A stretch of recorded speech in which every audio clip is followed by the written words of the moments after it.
So there's two things that live behind this. Thing number one is another principle called loose-tight.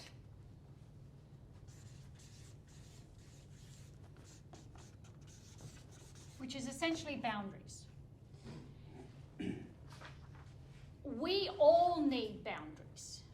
This comes back to the egocentric red stage of development. We all need the next structure, which is the system structure, the boundaries, the code, the way that we operate. We all need that. Because and this is also constraints. If you say, here's a team and I want you to create this and here's all the constraints, that actually creates a field of genius, like you were saying with Apollo 11. It creates a field of genius. We all need boundaries. The question, and this is again a parenting question, I know you've got two girls, and they're both different. They both probably need different boundaries. One might need tight boundaries, and the other one might need more expansive. And it kind of gets a bit tricky because you've got both of them under the same house, and how do you manage that? It's a communication. I think kids are far more intelligent than we give them credit, so tell them.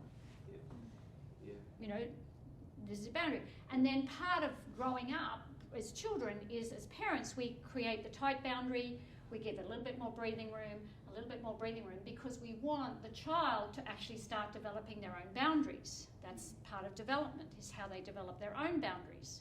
So they don't know that this is going to be. Any system, if it's too loose, we have chaos. And if it's too tight, we have no creativity.